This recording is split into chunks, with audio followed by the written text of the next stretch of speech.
everyone loves a good summer vacation. It's a great way to get out of the office, unplug for a week. I've got two young boys, Price and Carter, so vacations for me are really a family event. This year we decided we would go to the land of the richest mouse in the world and head down to Florida and go to Disney. So, you know, I visited there once 24 years ago, which is hard for me to even say. I believe I'm getting old. I hear a lot has changed, so I'm pretty excited. I'll be able to go back, and then I can see Disney World through my kids' eyes, which is going to be a lot of fun. But Walt Disney himself is a really interesting and inspirational character that I've done some reading on. And you know, we now think of him as a pretty amazing success, right? In the movie industry and just entertainment, theme parks, things like that. You know, his original films are just gonna live on forever, you know, and his company continues to put out blockbuster films like after he's passed away. You know, last year, 20 million people visited just Disney World in Florida, and 150 million people visited the parks worldwide. That's an incredible number, you know, to think about that. The amount of people that are passing through the gates at Disney World and all the properties all over the world.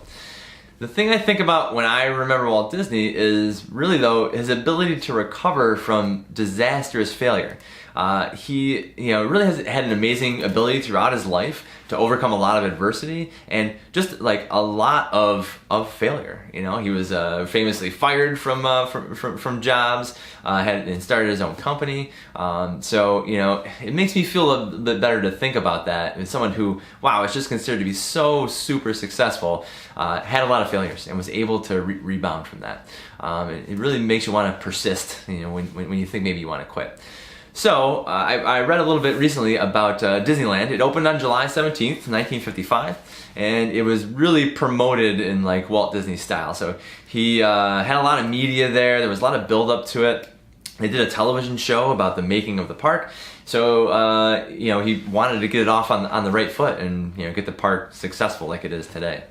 So he gave out about 6,000 tickets to a select group of, you know, media and influencers and people who could kind of like spread the word about like this great place.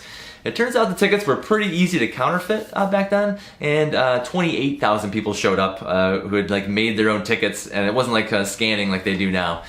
So instead of 6,000 people, 28,000 people showed up. That week, the plumbers went on strike, so none of the water fountains worked. And it was a particularly hot day in Florida that day, so this became an issue quickly.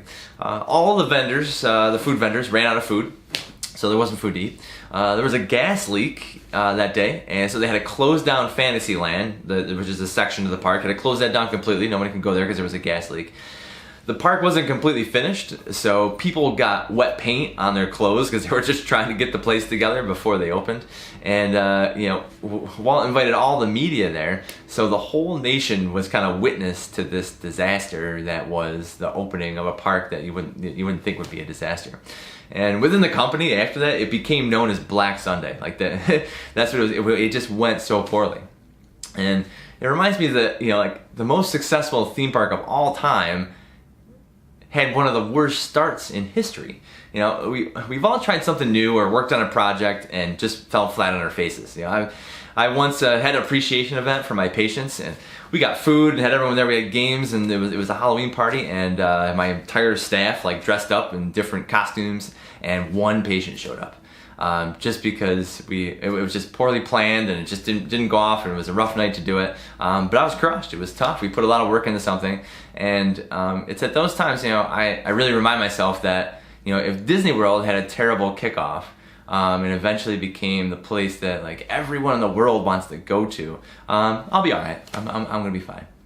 So that's just a little piece on Disney before I head down there. I'll send you guys some pictures. Maybe we'll do some video from down in Disney World. But just remember, even if you've had failures and fallen on your face, you're not the only one. Even Walt Disney has.